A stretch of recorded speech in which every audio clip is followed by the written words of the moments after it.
Good afternoon, it's Cassidy from Tactile Technology, and we're going on to our second stage of this piece where we're talking about cyber ranges and their use. And when I say good afternoon, and it's 2 o'clock for me, but for poor Jesse 9 over on the west coast of the US, it's actually morning, it's 6 a.m. So we've got him quite early to be able to support what we're talking about today. So good morning, Jesse, how are you? Good morning, good afternoon. That's it. So, like last week, we talked about cyber ranges and we talked about the generics of what a cyber range provides. So we were going through. It creates this environment where it's a safe environment where we can create a high fidelity or immersive experience for cybersecurity, providing all the components to be able to go through an attack simulation and for the defenders to defend against it, but also have the ability to use objective measurements to understand how effective the defense has been or the attack, whichever you're really evaluating. Because in some cases, you might want to evaluate your red team to see if they're actually good enough at actually doing the attacks, as well as be able to evaluate your blue team and see how effective they are at defending against an attack. So depends on your position which you're looking at, but either way, we've got objectives we can set and we can measure objectively what's actually happened. So that's the key things about a cyber range. Creating a realistic environment like a simulator, and ensuring that you've got all the tools to be able to do everything you need in there, and also that it looks like your environment as well. So using the same tools you're using your environment to defend or to attack. And they're the key things. But what we're going to talk about today is actually a live fire event. So, what a live fire event is, what you're trying to achieve in a live fire event, and how one's actually put together. So, the starting point, the design aspects of it. So, over to you then, Jesse. So, what would you normally start? What would be the start of the process to get a live fire event together? So the start of the process is actually really way back in the range building. So Okay. really the start of that live fire event process is to start customizing the range to or building the range from scratch to meet the needs of whatever that live fire event will be. So Okay. just to give you an idea, a live fire event could be uh, having to deal with one organization, or it could be multiple organizations. SimSpace Okay. does live fire events all over the place, where we call them cyber defense exercises, and I think the naming on that is in flux. But the idea is that you would have multiple organizations together um, doing exercises maybe against each other. Okay. So you can have. I was on the periphery of one a couple months ago where they had red versus red, and it was Ah. they called it a castle versus castle event. So that the idea was everyone had their own collection of flags, and they were defending those flags, and everyone could see or could try to steal each other's flags, and whoever had control of those flags the longest accrued the most points. So Ah, there's so it's more about the offensive side of things rather it than the was that one defensive was side. that Yeah. one was so it's like you begin with the end in mind. The end in that case was this castle versus castle exercise. So to support that exercise, we had to build a range in a certain way, and I'm not sure exactly. I mean, the moving pieces of that were obviously the parts of the range necessary to support that scoring capability Yeah. of those flags. But if you were just after a fairly normal live fire event, then you would start with range customization, and then you would look at the goals for what you want to accomplish. Exactly what you were kind of describing earlier, of what you wanted to get out of that event. So if it's just you wanted to test your team's ability to follow process, for instance, Yeah. then it really wouldn't need much in the way of customization, because whatever your process is, you can follow that playbook. I mean, as long as you have a couple of key tools, typically. Yeah. Um, So effectively taking what could be a traditional tabletop exercise and creating a more realistic scenario around that, where they could actually then practice, those processes and see how the processes fare in a real world scenario. I think that's a great start for envisioning how you would want a live fire exercise to go. Is Yeah, like a tabletop exercise with actual teeth, yeah, where rather than kind of rolling dice and saying, we get we got rid of that thread, or that's gone now. Um, you could have the team actually go drill down. It's not something that the folks who take part in a tabletop exercise probably wouldn't be in that live fire event. Although that being said, some of the larger live fire events are in person, and you would have the management team from that organization. You could have them be a control cell, so they could be walking around, looking over shoulders, kind of just taking it all in. So I yeah. think that They could idea be of part of it, the evaluation team, I would have thought as well, to absolutely, see how absolutely, they could effective be the taking process was findings working. back to their tabletop exercise, in Yeah. that scenario. So start out, we're going to create an infrastructure that meets the requirements of the organization or organizations. You mentioned there could be multiple organizations. I think there is a lot of things going around about third party threat at the moment. So other organizations are connected together in some way. So integration between their systems. And again, this kind of LFE might be quite good to actually test whether that third party situation is working well, and both teams can actually defend with whichever direction the actual attack comes from. Right, right. The whole Yeah. business to business idea of, I mean, that's certainly an attack vector. Yeah, yeah, So and, needs to and be we're practiced. seeing it in the UK quite a lot now, where the hackers are actually finding the softest target out of all the people that are connected, and going there first, and then using them as the start point to hop off through to where their target is. So Right, it's just starting at the softest target and working the way through. So we're going to come up with some infrastructure. We're going to set it out. Next thing, we're going to come up with some objectives, and some of that's going to be a discussion point, I would have thought. So, what we're trying to achieve here. Are we testing the people? Are we testing the process? Are we testing the technology? Or are we testing all three? But what kind of things are we going to look at, and try and make it realistic? Because it's pointless like throwing in 30 attacks simultaneously across all of the infrastructure, because that doesn't happen, does it? It's not real. So yeah, it's really coming up with something that's going to be realistic and something that could be a threat for them, that organization.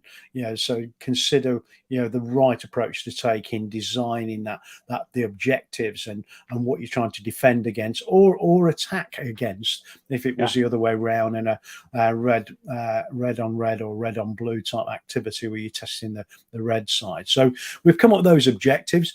How do we map those objectives so we can actually understand what's happening? What are the mechanisms we can do?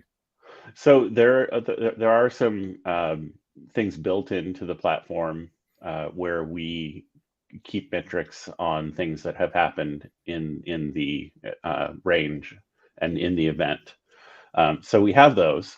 And then typically for our actual professional services run engagements where we do this for customers, our ProServe team will actually have scribes working with uh, each side or each team from the customer. So people who are embedded, listening in on conversations, kind of keeping track of all of the things that happened during the event.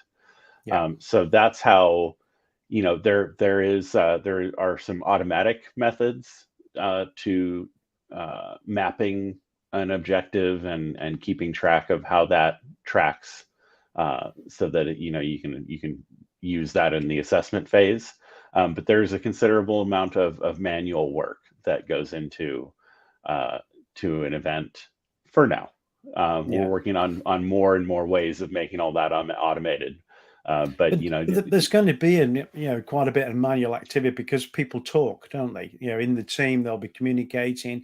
It could be chat. It depends on if they're disparate sites. Using different message platforms. It could be live conversation in a room. It could be over some kind of voice medium. right, Through telephony, through some kind of voice communication system like Teams, Zoom, those kind of things as well. It all depends on the organization, how they're set up, isn't it? And where the players are, you've got to be able to then capture that information and take notes against that to be able to understand things in context. exactly. And Yeah. the nice part is that the range is more or less static. The things that you set up beforehand aren't going to change, and they should be reproducible for the most part. Okay, so we've designed our infrastructure. We've put on layer overlaid the cybersecurity component. So whatever SIM tool, whatever other tools are using for EDR and anything else, so it's representative of the customer's organization.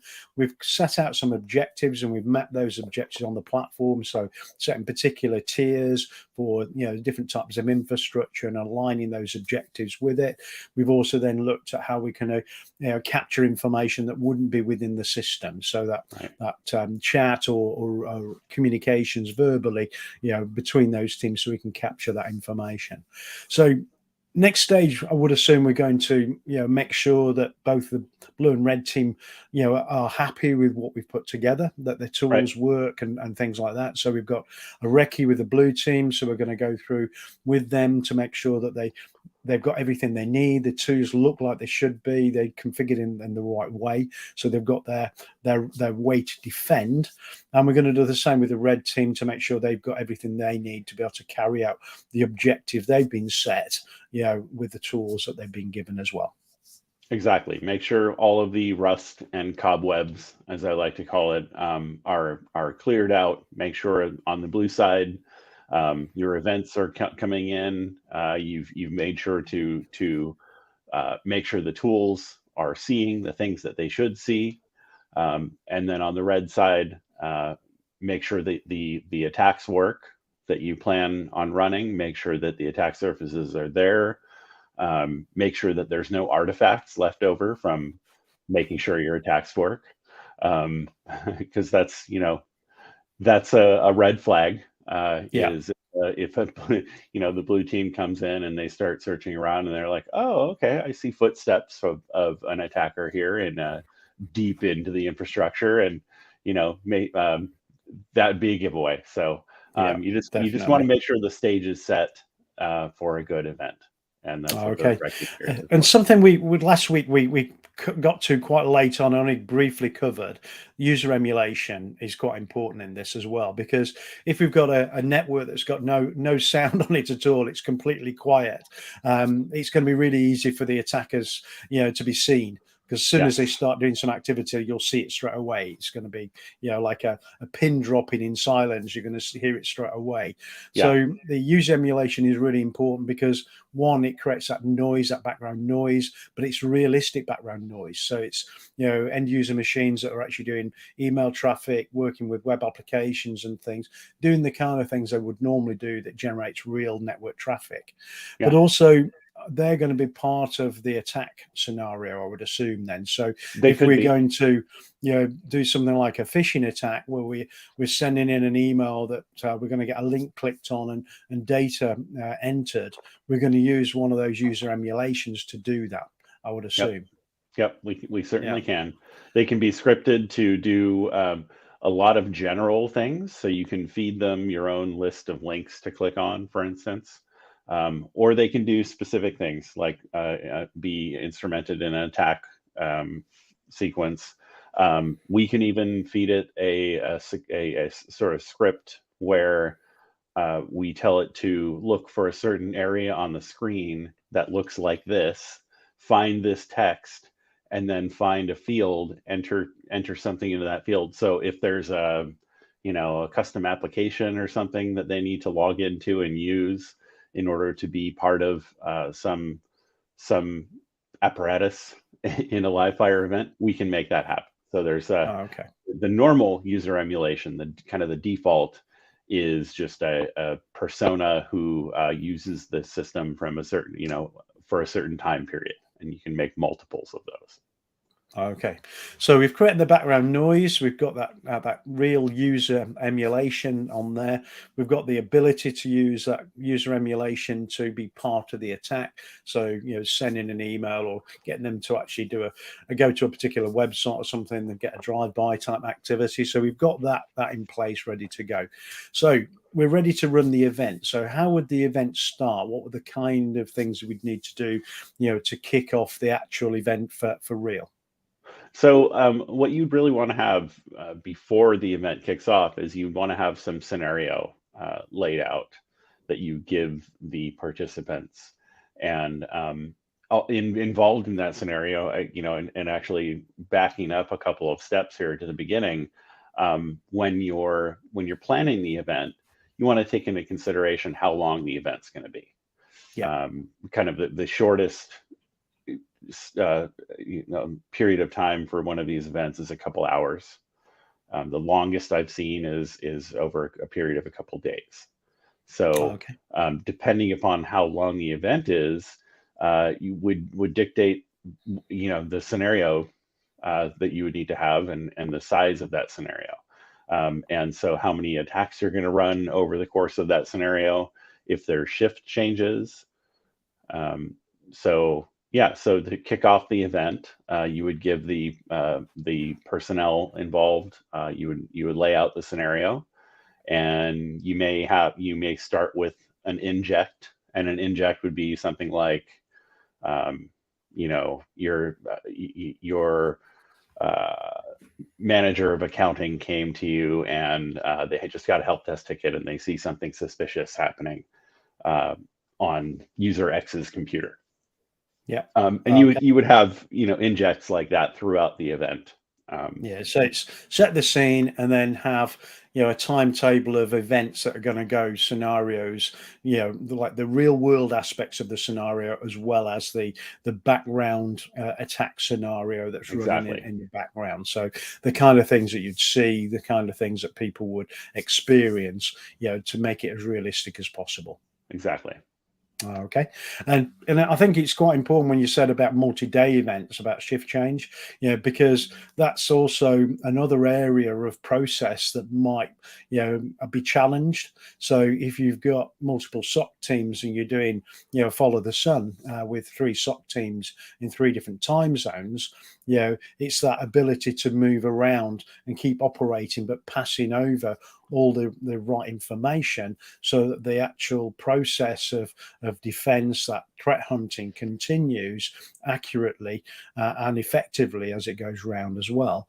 Or if it's a shift change inside a SOC in a single site, but we've got this 8-hourly shift change again, we've still got to make sure those processes work. The people that we're evaluating, know what they're actually going to do, and also have picked up some of the background information of where they are and what's happened to this point as well. So that briefing of that changeover, that shift change, is quite important in this as well. It can be a very big deal, and that's where we've seen failure in customers deep into that. If a SOC team is deep into an issue, and the issue is deep into the organization, Yeah. doing the shift change properly while keeping that issue up in the air and being worked properly can be a huge challenge, and processes don't often meet those challenges. So it's interesting. And something we always talk about is things dropping between the cracks, and that shift over is a perfect position where things can drop between the cracks as we're handing over from one team to the other. It quite easily we can lose things. Well, yeah, and you end up with situations where we didn't plan for this, so I just need to work for the next 3 days solid, and that's a non-starter. So when you're stretching your people resources too thin, you should always account for those things. That's why you have multiple shifts. Yeah. You don't want the doctor who is on the end of day 3, right, operating on you. No, Same definitely thing not. here. And coming back to my background in the military is when we would have tactical evaluations, or TAC evals as they used to be called. We would run normally a 3-day scenario of attacks and things, but they would also time things where they knew there was shift handover times. So you've got the new shift coming in, and the previous shift are going to go off to bed or go off to eat or something, and they would time it to make sure that part of the attack scenario happened then, because they Uh-huh. knew that's a weak point. And to see how effective the both teams, the offgoing and the oncoming team, can deal with that type of scenario. And it's when you talk about nation state attackers, that's something if they properly done the investigation work on you, then they will know things like that. Yeah. And so it's a just a critical part of your process to be aware of and practice, which is where Yeah. Or even knowing live the fire event days. comes in. Yeah, even knowing the days where you've got a couple of people off sick, Yeah, and using those days for the attack, because they know you're going to be a bit light-handed. right. So if they're doing the surveillance correctly, they will pick the weakest point, to actually do it as well.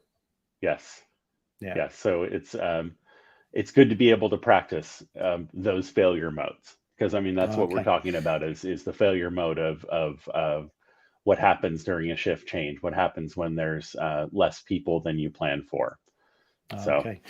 So we've designed, we've come up with objectives, we've customized it to meet the needs of both the blue, the red team, and the evaluation team.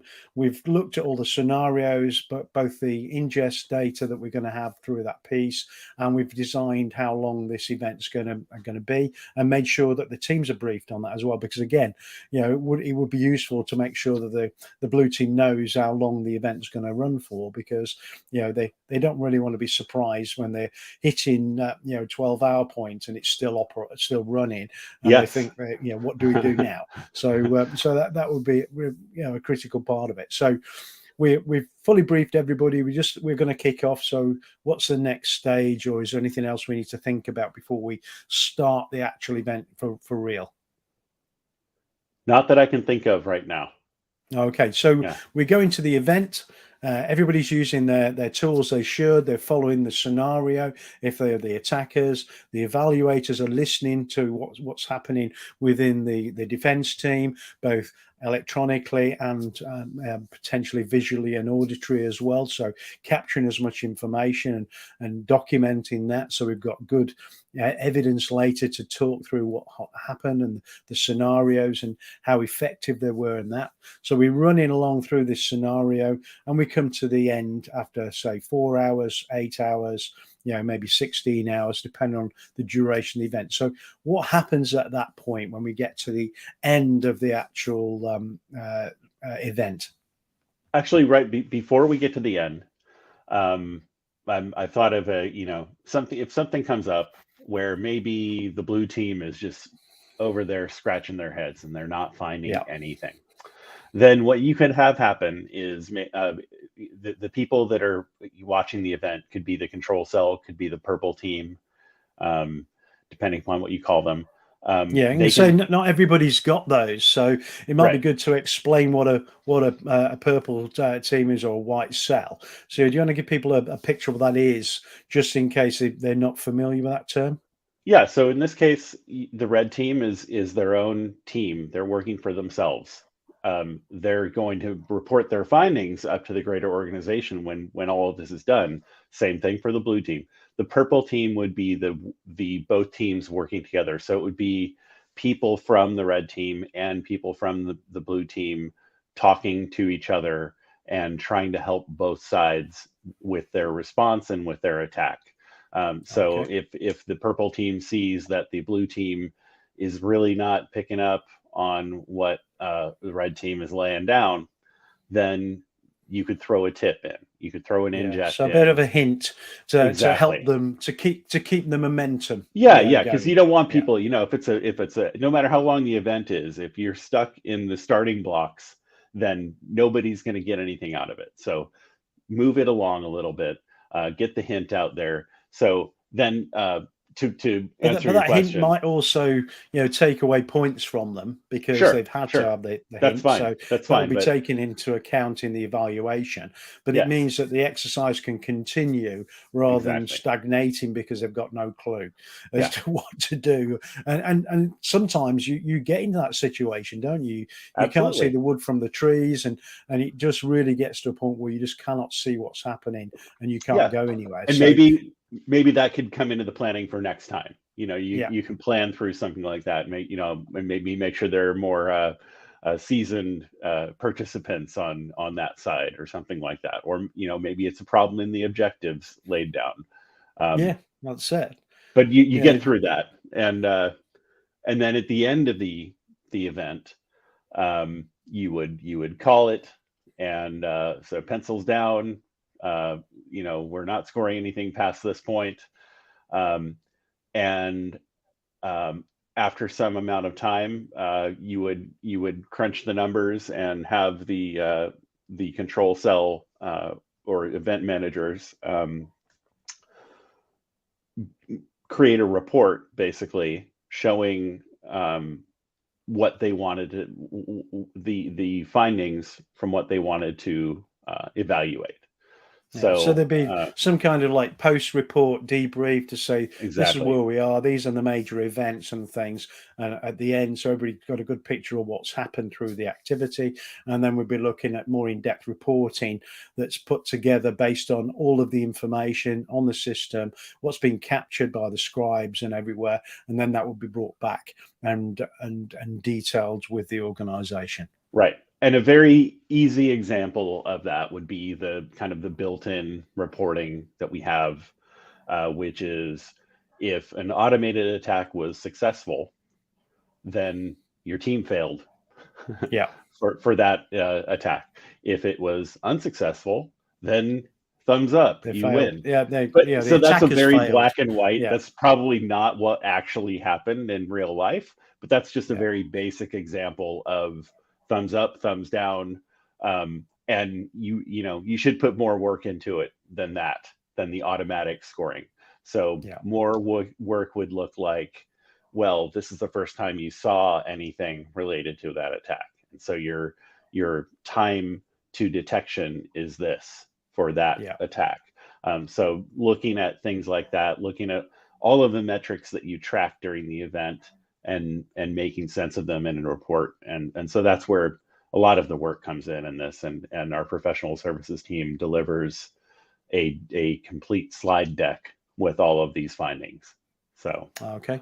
And that really is a great baseline then, isn't it? So you know roughly how you've resolved in that particular attack through that LFE. You know how well you did, so that any other corresponding events you can use that to compare how effectively you've been. So if you're reducing the time to detection, if you're ensuring that an attack doesn't go beyond a particular stage in the micro attack framework in the future and the next LFE, you can see progression, can't you? So how you've improved. yes, yes, and so you could use that for the planning and the objectives for the next round of exercises that you do, and you should use that actually. Yeah. So yeah, you can definitely use it as a baseline. Okay, I'm conscious of time because we're trying to keep these to about 20 to 30 minutes. We've got a couple of minutes left. So one thing to throw in at this point as well, because it's a range and because of the way the range is set up, when we've actually gone through all of the recce's with everybody and everybody's happy with the infrastructure, what we can also do is clone the range. So we can That's take a right. copy of it with all of the configuration, all of the changes we've made to meet the needs of the red team and the blue team and the evaluation team. And once we've cloned it, we can actually spin that up quite quickly to actually go back to a start point as well. So if we did go through an LFE and we got to a point where effectively attackers took down all of the infrastructure, not that they would, hopefully our defenders are going to be good enough to stop that happening. But if we got to a point where it's a catastrophic, loss from the defender's perspective, we can actually reset back quite quickly to begin and start again. So it's not having to rebuild everything like you would normally do. If you're actually creating a copy of your live infrastructure in a cloud platform or in a virtual environment and building it all up from scratch, we can quite quickly say, now let's go back to that particular cloned version of the infrastructure, and we'll spin that back up and we can start again fairly quickly. Exactly. Yeah, so quite a few things that a range provides. So it's this, simulated environment for a cyber warfare attack scenario, giving the attackers all the right tools, giving the defenders all the right tools, making sure the evaluation team have got everything they need to do to be able to understand how the scenario's gone, briefing people, getting everything ready, but also this ability to go back to the beginning if we need to, like a quick reset button and start again if it's needed in that event, or even that can be used again for the next LFE because we've got it all set up the first time.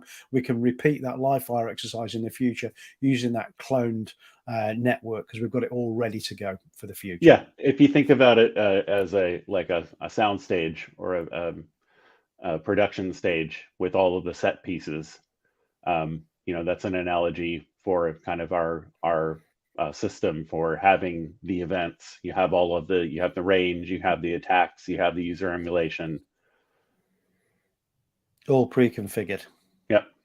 All ready to go. Right, we've run out of time because we're a minute over or two now. So just to give you a picture, next week what we're doing is moving on to how a range can be used for different type. We've talked about generics of a range. We've talked about today about running live fire exercises, how you actually work as a team, both on the attack or defense side in evaluation. But next week what we're going to talk about is training and how individuals, say a new starter comes into an organization, and how we might want to evaluate them to check that what they've told us on paper and in the interview are real, because strangely enough, people lie on their CVs or their resumes, depending on which side of the water you are. They tend to lie and say they've got better capabilities in certain areas.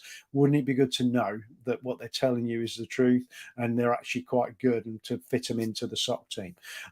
Also, continual development. We need to make sure that our SOC team individuals are learning all the new APTs, are looking at all the different ways to identify compromise. They've got all these skills in their pocket because they've done the training. But the key thing is, how do you actually make that more realistic? And we're going to talk next week about how you can do training, but also use a cyber range to build on that knowledge that's gained in the training by actually doing it for real and learning a skill, which is quite different. So that's next week. Any final words or anything, Jesse, before we shut things down today? Thank you for having me again. Yeah, so I think we've covered everything from an LFE. It'd be great to get anybody's comments and things. If you've got any questions or anything, again, quite happy to give you any information you want. So please, just drop us some questions on the comments on the event, and we hope to see you next Wednesday at 2 p.m. I nearly said Tuesday because I do a regular Tuesday at 2 o'clock. So it is Wednesday next week at 2 p.m. GMT again, where we're going to talk about training and how it can be used within the cyber range and get more effective training. Thanks ever so much. Thank you. Bye. Bye-bye.